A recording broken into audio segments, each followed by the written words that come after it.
على حبيبك خير الخلق كلهم. اللهم صل على حبيبك سيدنا مولانا محمد صاحب الوجه الأنور والجبين الأزهر، صلاة وسلاما عليك يا سيدي يا حبيبي يا رسول الله. قال الله عز وجل في شان حبيبه: إن الله وملائكته يصلون على النبي يا أيها الذين آمنوا صلوا عليه وسلموا تسليما. اللهم صل على حبيبك سيدنا مولانا محمد صاحب الوجه الأنور والجبين الأزهر، صلاة وسلاما عليك يا سيدي يا رسول الله. اللہ تبارک و تعالی جل جلالہ وعم نوالہ کا فضل و کرم اور اس کا احسان ہے کہ ہم اور آپ اللہ کے گھر میں اللہ تبارک و تعالی کے حضور میں سر بسجود ہونے کے لیے حاضر ہیں. اللہ رب العالمین جل جلالہ وعم نوالہ مجھ گنہگار و سیاکار کی اور آپ کی سب کی ہماری حاضری کو قبول فرمائے، اور جو کچھ کے بیان کیا جائے اس کو شرف قبولیت عطا فرما کر میرے لیے اور آپ سب کے لیے گناہوں کا کفارہ بنائے. قرآن مجید فرقان حمید اللہ تبارک و تعالی کا آخری کلام ہے، اور حضور پرنور سید العالمین رحمت للعالمین محمد رسول اللہ صلی اللہ علیہ وسلم اللہ تبارک و تعالی کے آخری نبی ہیں، اور ہم حضور پرنور صلی اللہ علیہ وسلم آخری نبی ہیں اور ہم آخری امت ہیں. قیامت تک اب کوئی نبی نہیں، اور ظاہر ہے جب نبی نہیں تو امت بھی نہیں. قیامت تک حضور پرنور صلی اللہ علیہ وسلم کا پرچم لہراتا رہے گا، اور یہ امت قیامت تک اللہ تبارک و تعالیٰ کی وحدانیت اور اس کے محبوب صلی اللہ علیہ وسلم کی نبوت اور رسالت کی گواہی دیتی رہے گی. آج کل کے حالات میں بظاہر لوگوں کے لیے بڑے مایوس کن ہیں. اس کی وجہ کیا ہے؟ مایوس کس وجہ سے ہے اور حالات کیا ہیں؟ ایک مسلمان کی حیثیت سے ہمیں باخبر رہنا چاہیے. ایک مسلمان کی حیثیت سے ہمیں باخبر رہنا چاہیے، اپنے گھر سے باخبر رہنا چاہیے، اپنے پڑوس سے باخبر رہنا چاہیے، اپنے محلے سے باخبر رہنا چاہیے، اپنے شہر سے باخبر رہنا چاہیے، اپنے ملک سے باخبر رہنا چاہیے، اور روئے زمین پر جتنے بھی مسلمان ہیں ان کے حالات سے باخبر رہنا چاہیے. کیوں؟ کس وجہ سے؟ کیوں اور کس وجہ سے؟ اس لیے کہ اللہ تبارک و تعالی جل جلالہ وعم نوالہ نے حضور پرنور صلی اللہ علیہ وسلم کو کسی ایک خطے کے لیے نبی اور رسول بنا کر نہیں بھیجا. کسی ایک خطے کے لیے، جیسے بنی اسرائیل تھے تو انبیاء بنی اسرائیل صرف بنی اسرائیل تک ان کی نبوت اور رسالت محدود تھی. چنانچہ وہ خطاب کرتے تھے، یعنی قوم سے خطاب کرتے تھے تو کہتے تھے: یا بنی اسرائیل انی رسول اللہ الیکم. قرآن مجید و فرقان حمید میں جہاں جہاں تذکرہ آیا مختلف اقوام کا تو نبی یہ فرماتے تھے کہ اے بنی اسرائیل، اے میری قوم، قوم عاد، قوم سمود، قوم لوط، یہ تذکرہ آتا ہے قرآن میں. مخاطب ہوتے تھے نبی، تو نبی ان سے فرماتے تھے: انی رسول اللہ الیکم، میں تمہاری طرف رسول بنا کر بھیجا گیا ہوں. چنانچہ دیکھیے پھر ایک اور آیت میں قرآن مجید و فرقان حمید میں ارشاد فرمایا: رب العالمین جل جلالہ عما نوالہ ارشاد فرماتے ہیں وما ارسلنا من رسول الا بلسان قومه، ان کے قوم، ہم نے انبیاء و مرسلین کی مقدس جماعت کو بھیجا تو وہ اپنی قوم کے لیے مخصوص تھے. ان کی قوم، قوم عاد، قوم سمود، قوم اسرائیل، یہ سب قومیں تھیں، مختلف قبائل تھے. بنی اسرائیل حضرت سیدنا ابراہیم خلیل اللہ کے بیٹے، یعقوب نبی اللہ، اسحاق نبی اللہ، اسحاق نبی اللہ کے بیٹے یعقوب نبی اللہ، اور اس سے جو سلسلہ چلا وہ بنی اسرائیل کا چلا. تو یہ بھی ایک قبیلہ، ایک نسل. تو مختلف نسلیں، مختلف انبیاء، جبھی تو 1,24,000 انبیاء و مرسلین تشریف لاتے رہے تو دنیا میں مختلف قوموں کے لیے آتے رہے. اس قوم سے باہر وہ نبی نہیں تھے. چنانچہ ایک وقت میں کئی نبی، ایک وقت میں کئی نبی، حضرت شعیب اور حضرت موسیٰ کا زمانہ ایک ہے. اس طرح سے اور بہت سی مثالیں قرآن مجید و فرقان حمید کی اس کی مثالیں بھری پڑی ہیں، اور اس میں تفصیل میں زیادہ نہیں جاتا تاکہ آپ کو مختصر سے وقت میں مختصر سی بات عرض کر دوں. ہر نبی ایک مخصوص قبیلے کے لیے، مخصوص علاقے کے لیے اور مخصوص ماحول کے لیے بھیجا گیا.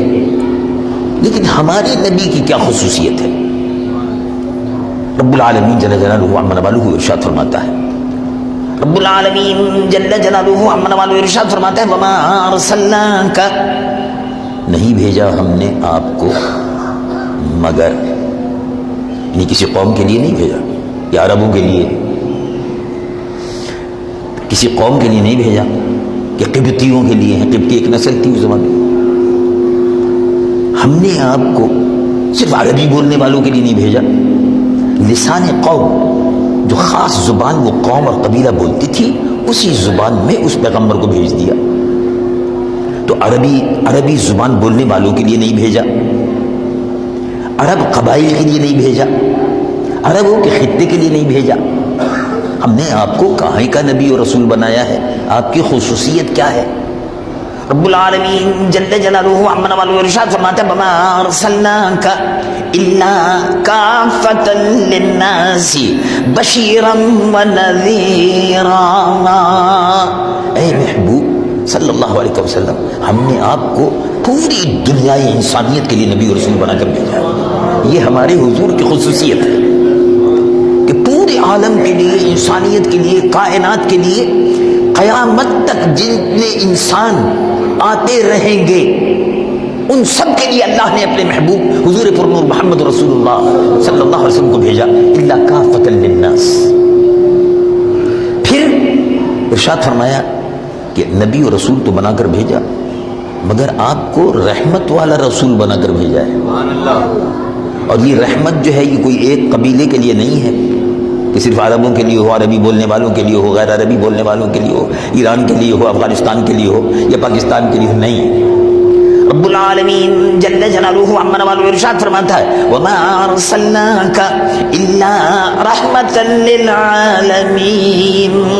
سارے ہی عالموں پر آپ کی چادر رحمت جو ہے وہ بچھی رہے گی، وہ آپ کی چادر رحمت کے سائے میں سب رہیں گے. سارے عالم پر قیامت تک رسول اللہ صلی اللہ علیہ وسلم رحمت للعالمین. تو چونکہ حضور تمام سارے عالم کے لیے نبی اور رسول ہے تو سارے عالم میں مشرق ہو کہ مغرب، شمال ہو کہ جنوب، روئے زمین پر جہاں جہاں لوگ رہتے ہیں اور جس نے بھی کلمہ لا الہ الا اللہ محمد رسول اللہ پڑھ کر رسول اللہ صلی اللہ علیہ وسلم کی غلامی کا طوق اپنی گردن میں ڈال لیا، اللہ رب العالمین جل جلالہ عما نوالہ نے اس کو امت محمدیہ میں شامل کر دیا اور وہ ایک عالمی برادری، ایک عالمی جماعت، ایک عالمی دین، ایک عالمی پیغمبر حضور پرنور صلی اللہ علیہ وسلم کی امت کی حیثیت سے روح زمین کے مسلمانوں سے ہمارا تعلق ہو گیا. اسی لیے آپ نے دیکھا قرآن مجید و فرقان حمید میں پھر ارشاد فرمایا، رب العالمین جل جلالہ عما نوالہ ارشاد فرماتا ہے انما المؤمنون اخوہ. ایمان والے، قرآن مجید و فرقان حمید نے ارشاد فرمایا ایمان والے ایک دوسرے کے بھائی ہیں. انما المؤمنون یہ سب ایمان والے جو کلمہ پڑھتا گیا وہ آپ کا بھائی بنتا گیا، جس کی گردن میں غطاء غلامی مصطفیٰ آتا گیا، لکھتا گیا، جڑتا گیا، وہ حضور پر نور صلی اللہ علیہ وسلم کی غلامی میں شامل ہوتا گیا، وہ ہمارا بھائی بنتا گیا۔ اب وہ خواہ امریکہ کا ہو، خواہ چین کا ہو، خواہ جاپان کا ہو، خواہ کہیں کا بھی ہو، افریقہ کا ہو، کالا ہو کہ گورا ہو، رنگ اور نسل کے امتیاز کے بغیر، رنگ اور نسل کے امتیاز کے بغیر، نسل اور زبان اور لسانی اور عقائی تفریق کے بغیر حضور کی رحمت، حضور کی نبوت عام ہے۔ اسی لیے روح زمین پر حضور کی امت عام ہے، اور یہ امت جہاں جہاں ہے وہ ایک دوسرے کے بھائی ہیں۔ یہ قرآن مجید و فرقان حمید نے بیان کیا۔ اب اس کو غور کرنے کے بعد اب آپ سمجھیے کہ کوئی بھائی اپنے بھائی سے بے خبر رہ سکتا ہے؟ کوئی بھی نہیں۔ ہم کو تو اپنے پڑوسیوں سے باخبر رہنے کا حکم ہے۔ یہ ہم نہیں کہہ سکتے کسی نے پوچھا کہ آپ کے پڑوس میں کون رہتا ہے، یہ کیا پتا، مجھے کیا معلوم، چھوڑو جی، مجھ کو کیا غرض پڑی ہے کون رہتا کون نہیں رہتا۔ نہیں، قرآن مجید و فرقان حمید نے ارشاد فرمایا، رب العالمین جل جلالہ عم نوالہ ارشاد فرماتا ہے، والجار ذی القربى والجار ذی الجنب وابن السبیل، والجار ذی القربى، پڑوسی جو قریب ہے اس کے حال سے باخبر ہو، اس کا حق ہے، قرابت داروں کا حق ہے۔ وآت ذی القربى حقہ، قرابت داروں کا حق ادا کرو، اپنے قرابت داروں سے بھی باخبر رہو، چائزاد بہن ہے، چچزاد بھائی ہے، ماموزاد بھائی ہے، ماموزاد بہن ہے، غریب ہے، ضرورت مند ہے، حاجت مند ہے، ان کی حاجت پوری کرو، زکوٰۃ پہلے ان کو دو، اس کے بعد جب رشتہ داروں سے فارغ ہو جاؤ تو بچ جائے تو پڑوسیوں کو دیکھو، پڑوس میں کون غریب ہے کون فقیر ہے، یہ حال یہ تو قرآن کا حکم ہے۔ والجار ذی القربى والجار الجنب والصاحب والجار الجنب والصاحب بالجنب والجار الجنب والصاحب بالجنب وابن السبیل، اور جو کبھی آ کے بیٹھ جاتا ہے، کبھی آ کے بیٹھ گیا آپ کے پاس، تو اس کے حال سے بھی باخبر رہو، ہو سکتا ہے اس کی بھی کوئی ضرورت ہو۔ اس لیے آپ نے دیکھا کہ زکوٰۃ کا بھی حکم دیا تو پہلے رشتہ داروں کو دیکھو، رشتہ داروں سے بچ جائے تو پھر پڑوسیوں کو دیکھو، بچ جائے تو پھر محلے والوں کو دیکھو، پھر شہر والوں کو دیکھو، پھر اہل ملک کو دیکھو۔ اسلام نے یہ حقوق معین کر دیے، یہ قرآن شریف میں ہے۔ اس لیے ارشاد فرمایا کہ دیکھو رشتہ جو قرابت کا ہے اس کو توڑو نہیں، بڑا اہم رشتہ ہے۔ وَلَا تُقَطِّعُوا أَرْحَامَكُمْ، رحم کے رشتے، یہ بہن بھائی کا رشتہ جو ہے اس کو توڑو نہیں، اس کو جوڑے رکھو۔ بڑی آسانی سے معمولی باتوں پر، چھوٹے چھوٹے پیسوں کے جھگڑوں پر 5,000 ادھر ہو گئے 5,000 ادھر ہو گئے، بھائی اور بہن کا رشتہ ٹوٹ گیا۔ نہیں، لا تقطعوا ارحامکم، چھوٹی چھوٹی باتوں پر درگزر کرو، اور اس رشتے کو جو ماں اور باپ کا رحم کا رشتہ ہے، اس رشتے کو، بہن بھائی کے رشتے کو، اس تعلق کو جوڑے رکھو۔ تو یہ ساری ہدایتیں قرآن شریف میں ہیں۔ یہی رشتہ اخوت کا اور محبت کا اللہ رب العالمین نے ایمان والوں میں قائم فرمایا۔ یہ کالا ہو کہ گورا ہو، افریقہ کا ہو کہ امریکہ کا ہو، چین کا ہو کہ جاپان کا ہو، کہیں کا بھی رہنے والا ہو، جو مسلمان ہے، حضور پر نور صلی اللہ علیہ وسلم کا امتی ہے، وہ ہمارا بھائی ہے۔ انما المؤمنون اخوہ، اسی لیے ارشاد فرمایا یہ امت واحدہ ہے۔ چنانچہ قرآن مجید و فرقان حمید کی آیت میں ارشاد فرمایا وَإِنَّ هَذِهِ أُمَّتُكُمْ أُمَّةً وَاحِدَةً، بغیر کسی نسل، زبان، قبیلے کی تفریق کے بغیر ساری روح زمین کی امت رسول اللہ امت واحدہ ہے، اور تم ایک دوسرے کے بھائی ہو۔ اور ہمیں مسلمانوں کے حالات سے باخبر رہنا چاہیے کہ کیا قیامت گزری۔ اب کل کو کوئی آدمی یہ کہے کشمیر میں مسلمانوں کا قتل عام ہو رہا ہے، 70 لاکھ مسلمان شہید ہو چکے ہیں، ارے بھائی کہاں کشمیر اور کہاں میں کراچی کا رہنے والا، 2000 میل کے فاصلے پر ہے، میرا کیا جاتا ہے، چھوڑو جی، کیا باتیں کرتے ہو، کیا تھا؟ نہیں، یہ تو قرآن شریف کے حکم کے خلاف ہو گیا۔ قرآن میں تو اللہ نے یہ فرمایا کہ تم اپنے بھائی کے حال، یہ تمہارا بھائی ہے، اور بھائی پر اگر کوئی تکلیف گزرتی ہے تو تمہیں اس سے باخبر ہونا چاہیے۔ چنانچہ ارشاد فرمایا انما المؤمنون اخوہ، یہ تو قرآن شریف کی آیت ہوئی کہ ایمان والے ایک دوسرے کے بھائی ہیں، کالا ہو کہ گورا، اردو بولتا ہو کہ پنجابی، سندھی بولتا ہو کہ بلوچی، انگریزی بولتا ہو کہ جرمنی، جاپانی بولتا ہو کہ چینی، کوئی بھی ہے وہ غلام مصطفیٰ ہے۔ جب غلام مصطفیٰ ہے تو آپ کا بھائی ہے۔ اب چاہے کوئی بھی زبان بولتا ہو، کیسا ہی رنگ ہو، چاہے کالا ہو چاہے گورا ہو، وہ آپ کا بھائی ہے۔ آپ نے دیکھا اور غور فرمایا، کبھی آپ نے اس پر غور فرمایا؟ اور میں کہا کرتا ہوں اس پر غور کر لیجیے۔ آپ نے کبھی غور فرمایا کہ ابو جہل مکے کا رہنے والا تھا؟ مکے کا رہنے والا، جب مکے کا رہنے والا ہوا تو حضور کا ہم وطن ہوا نا۔ ابو جہل کی پیدائش مکے کی، حضور کی پیدائش مکے کی۔ ابو جہل کی زبان عربی، رسول اللہ کی زبان عربی صلی اللہ علیہ وسلم۔ ابو جہل جس قبیلے سے تعلق رکھتا تھا وہی قبیلہ رسول اللہ کا بھی تھا صلی اللہ علیہ وسلم۔ لیکن دوسری طرف آپ نے یہ منظر بھی دیکھا،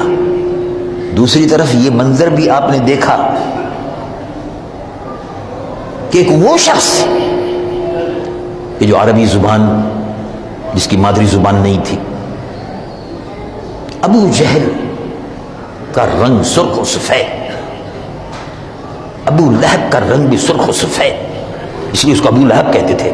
چہرہ اس کا ایسا تھا جیسے شعلے آگ کے چمکتے ہیں نا، ابو لہب، چہرہ اس کا سرخ، یہ گورے رنگ کے لوگ تھے اور قریش کے سردار تھے۔ لیکن ابو جہل اور ابو لہب کے مقابلے پر ایک وہ شخص کہ جس کا رنگ کالا تھا، جس کے ہونٹ موٹے تھے، جس کی آنکھیں چھوٹی تھی، جس کی زبان عربی بولنے میں لکنت محسوس ہوتی تھی، جس کی مادری زبان عربی نہیں تھی، اس شخص کا نام تھا بلال حبشی۔ رسول اللہ نے اس کو گلے سے لگا لیا، مسلمانوں نے گلے سے لگا لیا۔ حضرت عمر رضی اللہ عنہ جب گزرتے تھے تو حضرت بلال حبشی کو دیکھتے تھے اور فرماتے تھے فبلال اور بلال ہوا سیدنا، یہ تو ہمارے سردار ہیں۔ حضرت عمر مکے کے رہنے والے، مکے کی پیدائشی، عربی بولنے والے، قریش قبیلے کے بڑی محترم شخصیت، خاندانی آدمی تھے حضرت عمر۔ حضرت بلال کو کہتے تھے سیدنا، یہ تو آپ تو ہمارے سردار ہیں۔ کس وجہ سے؟ بتانا یہ تھا کہ اسلام میں زبان کا، علاقے کا، نسل کا اور رنگ کا اس کی کوئی حیثیت ہی نہیں ہے۔ اصل حیثیت جو ہے وہ ہے غلامی محمد رسول اللہ صلی اللہ علیہ وسلم، وہ سب ہمارے بھائی ہیں۔ اللہ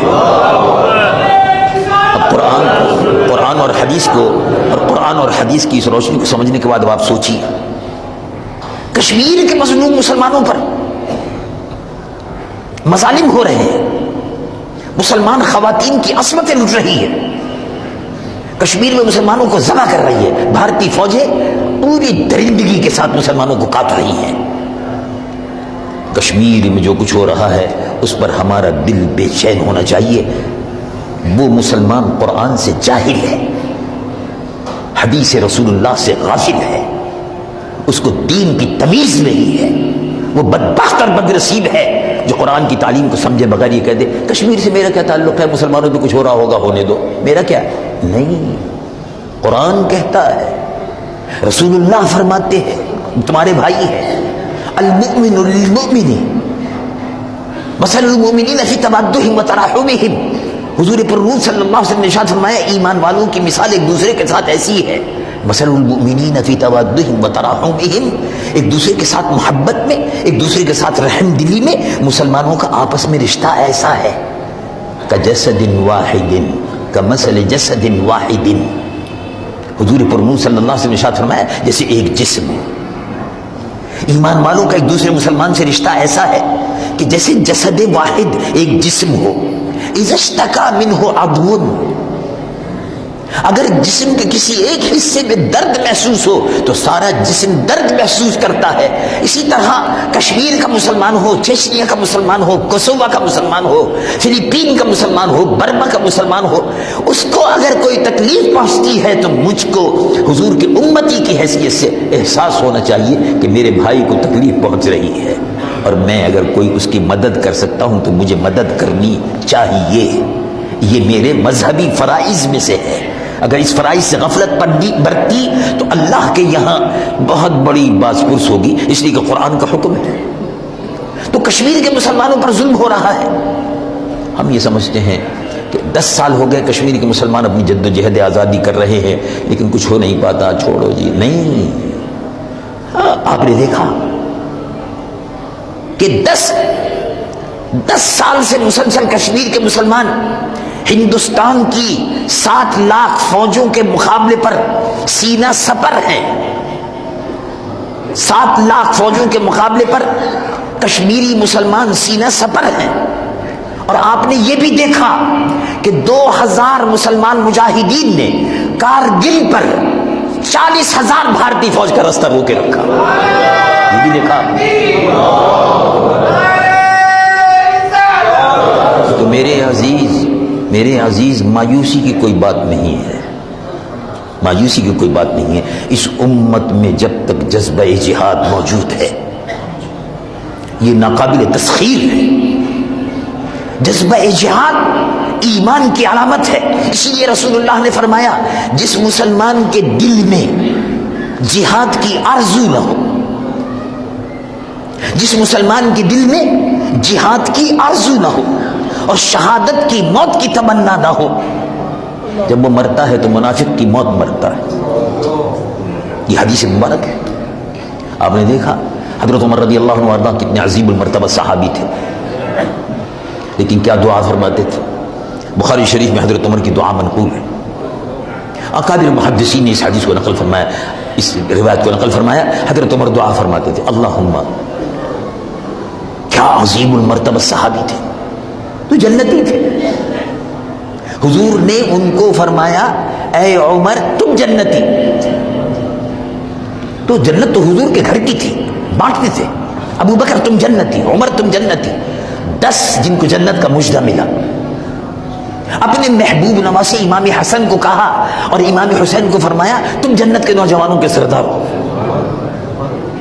فاطمہ الزہرا رضی اللہ تعالی عنہ کے متعلق ارشاد فرمایا سیدۃ النساء اہل الجنہ، جنت کی عورتوں کی سردار ہے.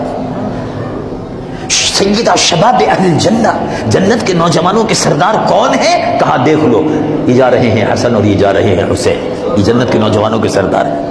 معلوم ہے رسول اللہ تو جنت بانٹتے، جنت تو ان کے گھر کی تھی. جنت تو آج بھی، جنت حضور کی زندگی میں، یہ نہ سمجھیے کہ جنت حضور کی زندگی میں بڑھتی تھی، جنت تو آج بھی حضور کے قدموں میں ہے، آج بھی ہے. اور جس کو جنت کی خواہش ہو چلا جائے حضور کے روضہ مبارک پر ریاض الجنہ میں نماز پڑھ لے، جنتی ہے، رکھی ہوئی ہے جنت ان کے قدموں میں. صحیح حدیث بخاری شریف کی جس سے کسی محدث نے 1450 سال میں کسی نے اختلاف نہیں کیا. ما بین بیتی و منبری روضۃ من ریاض الجنہ. حضور پر نور صلی اللہ علیہ وسلم نے ارشاد فرمایا ما بین بیتی و منبری، یہ جو میرا گھر ہے اور یہ جو میرا منبر ہے، گھر اور منبر میں یہ جو فاصلہ ہے، یہ اتنا جو ٹکڑا ہے، یہ روضۃ من ریاض الجنہ، یہ جنت کے ٹکڑوں میں سے ایک ٹکڑا ہے. جب قیامت ہوگی تو یہ ٹکڑا اسی طرح سے اٹھ کر جنت میں واپس چلا جائے گا. تو آج بھی جنت وہاں موجود ہے. دیکھو جنت مکہ شریف میں نہیں ہے، نہیں ہے، کسی حدیث سے ثابت نہیں ہے. نماز پڑھ لو، 1 رکعت کا ثواب 1 لاکھ رکعت لے لو مکہ شریف میں. نماز پڑھو 1 رکعت کا ثواب 1 لاکھ رکعت لے لو. 1 روپیہ خیرات کر دو، 1 روپے کے 1 لاکھ روپے کا ثواب لے لو مکہ شریف میں. ایک نیکی 1 لاکھ نیکیوں کی برابر ہے. دربار مصطفیٰ میں آؤ تو جنت لے لو، قدموں میں ہے رسول اللہ کے. تو بدنصیب ہیں جو یہ کہتے ہیں کہ رسول اللہ کے پاس جانے سے کیا ملے گا.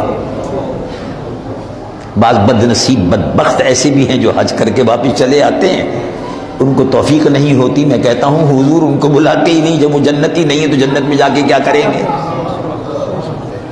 تو جنتی ہے وہ جو جائے گا حضور کے روضے پہ جائے گا, ریاض الجنہ میں جائے گا, اس لیے کہ حضور نے فرمایا ہے میرے اور میرے ممبر کے درمیان میں, میرے روضہ مبارک اور میرے ممبر کے درمیان میں روضۃ من ریاض الجنہ, جنت کے ٹکڑوں میں سے ٹکڑا ہے. آؤ امتی آؤ, جنت میں نے تمہارے لیے کھلی رکھی ہے, آؤ جنت میں نماز پڑھ لو, میرے روضہ مبارک پہ حاضر ہو.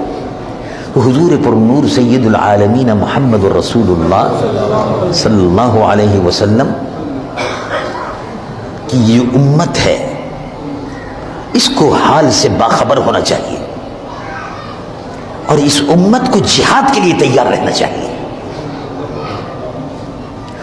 یہ فرض ہے فرائض کے بعد. رسول اللہ صلی اللہ علیہ وسلم خود جہاد فرماتے تھے, مجاہدین کی قیادت فرماتے تھے. رات کو مصلے پر, دن کو مصلے پر, رات کو مصلے پر امامت فرماتے تھے اور دن کو میدان جہاد میں حضور مسلمانوں کی قیادت فرماتے تھے. یہ تو احادیث مبارکہ قرآن سے, حدیث سے اور تاریخ و سیر سے ثابت ہے. اس میں کسی قسم کی اس کی گنجائش نہیں ہے انکار کی. تو اس امت نے جہاد کیا, کشمیر میں رستہ روکا ہوا ہے. اور دوسری بات سنیے, 15 لاکھ مسلمانوں کی آبادی ہے چیچنیا میں. اخباروں میں آپ پڑھ رہے ہیں برابر چیچنیا چیچنیا چیچنیا. یہ روس میں ہے. روس اتنا بڑا ملک ہے نقشے میں, بالکل اتنا بڑا نقشہ. اس نقشے میں اتنا بڑا چیچنیا ہے.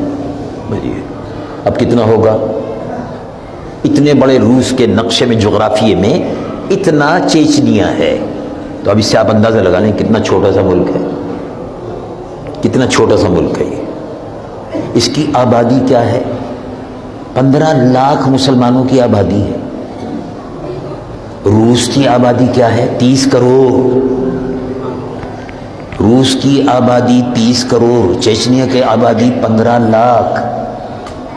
15 لاکھ میں 15 لاکھ مسلمانوں کی آبادی, تو 15 لاکھ کوئی نوجوان تھوڑے ہی ہوں گے.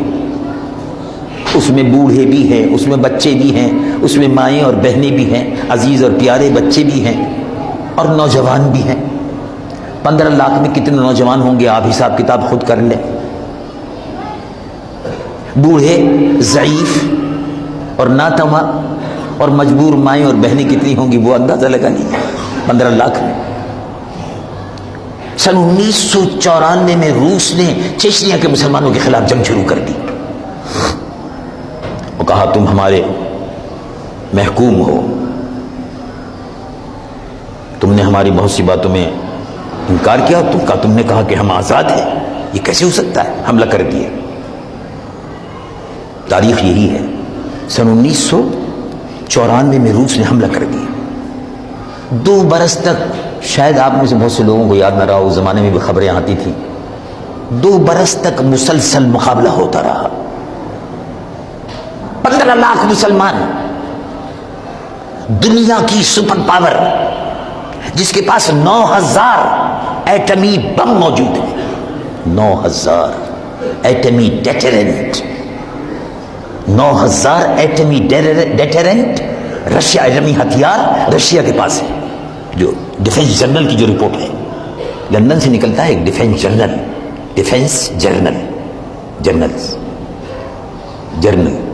اس ڈیفنس جرنل میں رپورٹ آئی, اخبار رسالے نے رپورٹ دی. وہ رپورٹ دیتا ہے ہر مہینے, کہاں کس ملک کی فوج کتنی ہے, کس ملک کی ہوائی جہاز کی استعداد کتنی ہے, کس ملک کا بحری بیڑا, کس ملک کا بحری بیڑا کتنا ہے, کس ملک نے اس مہینے ہتھیار کتنے خریدے, وغیرہ وغیرہ.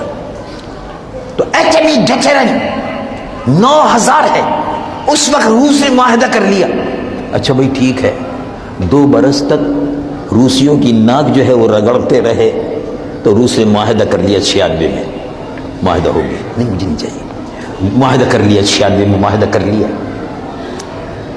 اس کے بعد رشیا خاموش ہو گیا اور رشیا نے پھر تیاری کی. 96 کے بعد پھر تیاری کی، 97، 98، 99. پوری تیاری کرنے کے بعد پھر کہا ہم تمہاری آزادی نہیں مانتے. ان کا پہلے آپ نے معاہدہ کیا، آپ نے ہماری آزادی تسلیم کی، ہم نہیں مانتے، ہم نہیں مانتے. پھر حملہ کر دیا. اب 4 مہینے